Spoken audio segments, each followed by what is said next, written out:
Quelques jours après sa nomination au Koundé, de nombreuses voix ont appelé au boycott de la chanson de l'artiste Blême, jugée problématique. Mais qu'est-ce qu'on lui reproche? Nous avions parlé sur cette chaîne du cas de Kaya Woto et de Sabil Kogolweo et de leurs chansons censurées.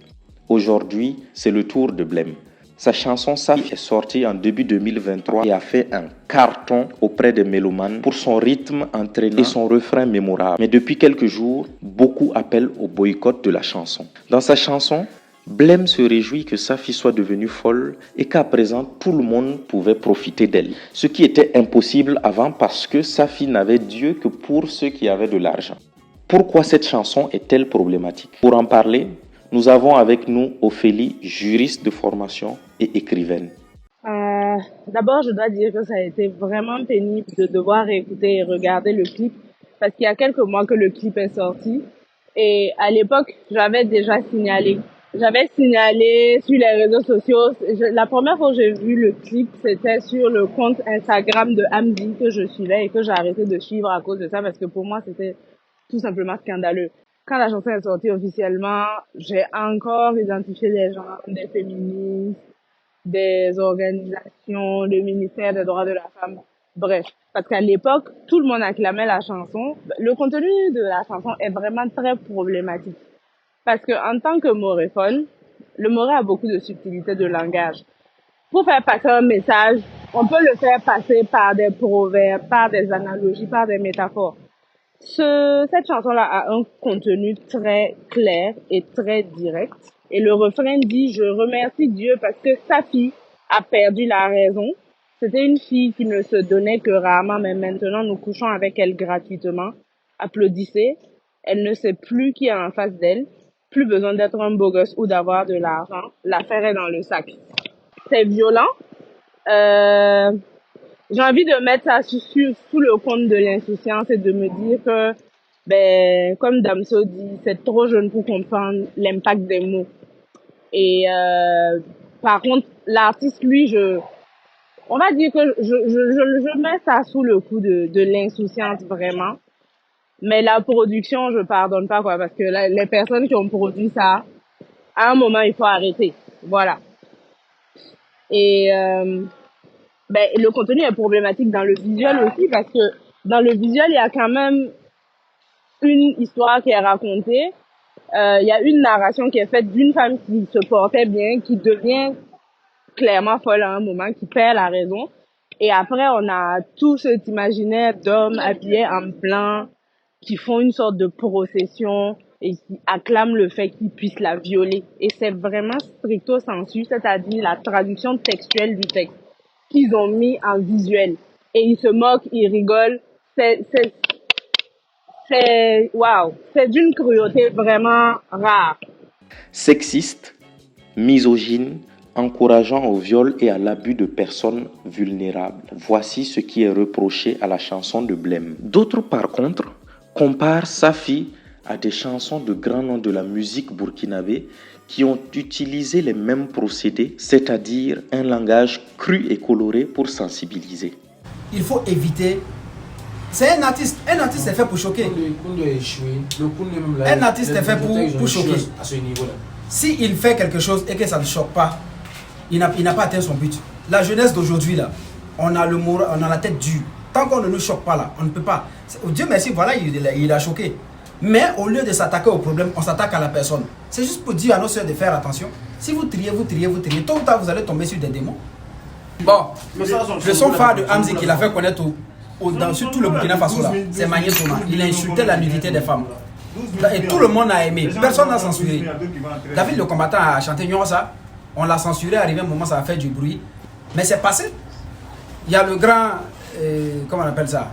Il s'appelle comment? Pananki Panazioa. Il a eu des sons à caractère, il y a eu des trucs à caractère sexuel dedans. Mais personne n'a parlé. Quand il y a Woto là, quand il dit tiens c'est la moi, il parle de quoi? C'est pas un truc de brancher un chargeur. Il parle de femmes, tout le monde sait. Sinon il y a des trucs pires que ça en ce moment, mais on ne tape pas.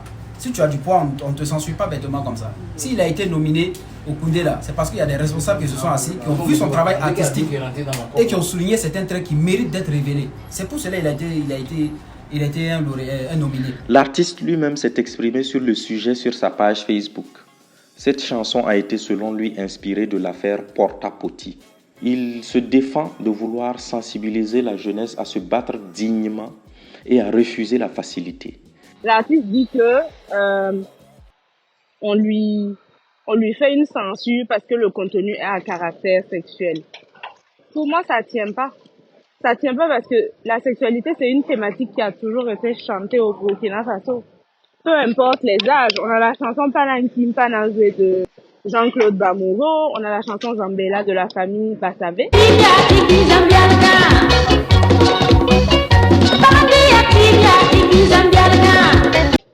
Plus récemment, David le combattant, il avait fait une chanson C'est doux.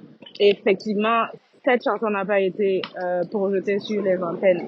Donc, David le combattant s'insurgeant en disant que les Burkinabés étaient hypocrites parce qu'ils ne voient pas en quoi c'était mal ce qu'ils faisaient. Et en vérité, le point commun à toutes ces chansons-là, c'est qu'on parle d'adultes consentants, d'adultes en relation, d'adultes mariés. Dans Zambela, il est question d'une femme et de son mari. Dans Panankim Panazwe, il est question d'un homme et d'une femme consentante et d'un jeu de séduction. Et dans David le combattant, oui, c'est une sexualité plus libérée, mais à aucun moment il n'est question de profiter d'un avantage ou de la faiblesse de quelqu'un. C'est ça la différence majeure.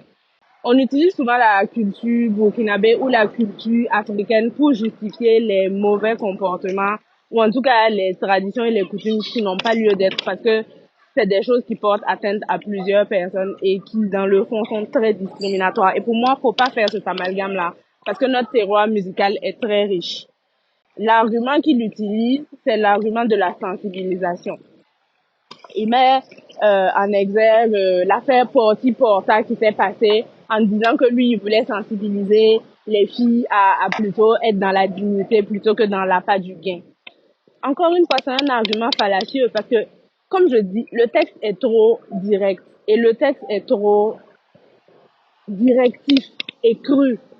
Donc, pour moi, franchement, surtout le thème du viol des femmes qui sont folles, c'est tellement un thème qui a marqué nos sociétés, qui a suscité la création de beaucoup d'associations et d'organisations féminines.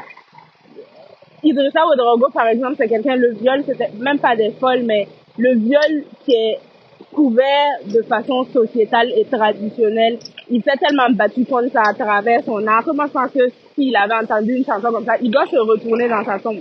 Voilà. Et franchement, le viol des femmes handicapées mentales, atteintes de troubles, incapables de discernement, c'est une thématique très profonde dans nos sociétés là. Sur la sensibilisation, sur les femmes qui sont toujours autour de l'appât du bien, il y a Pascal Caboret qui le fait dans Filmandé. Il le fait très bien. Et là, il met en exergue la trajectoire d'une fille qu'il arrive à berner parce qu'il lui fait croire qu'il a de l'argent. Ça, c'est de la sensibilisation. Faite dans l'humour et puis faite avec intelligence. C'est très bien fait. Notre musique est bien construite et on a des artistes vraiment qui ont fait un bon travail. Et je refuse d'associer la chanson de Blême à tout ce terroir très bien pensé là. J'appellerais l'artiste et sa production ainsi que son management à beaucoup d'humilité. Si c'est quelque chose qu'ils n'ont pas fait volontairement ou si leur intention n'a pas pu prendre vraiment forme à travers l'œuvre qu'ils ont produite, il faut arrêter de faire des amalgames pour légitimer ça. Et surtout, honnêtement, la qualité musicale de la chanson est très bonne. C'est pour ça que c'est ambivalent parce que les gens veulent soutenir. En même temps, bon, ils se disent, est-ce que vraiment ça mérite soutien pour d'autres? Parce que le refrain est très entêtant, les instruments utilisés sont bons et la voix de l'artiste aussi est bien. Donc moi, je dirais qu'il faudrait réenregistrer la chanson avec un meilleur texte, un visuel plus humain. Et voilà. Et moi, je pense que là, la faute sociale de cette chanson-là sera pardonnée. Et l'artiste en sortira grandi. Et là, on pourra l'intégrer dans la lignée des artistes musicaux burkinabés qui produisent de l'art de qualité. À l'heure où je vous parle, la chanson Safi a été censurée par le Conseil supérieur de la communication et personne n'aurait aimé être à la place du jury des Koundé. Et vous, que pensez-vous de la polémique autour de la chanson Safi ?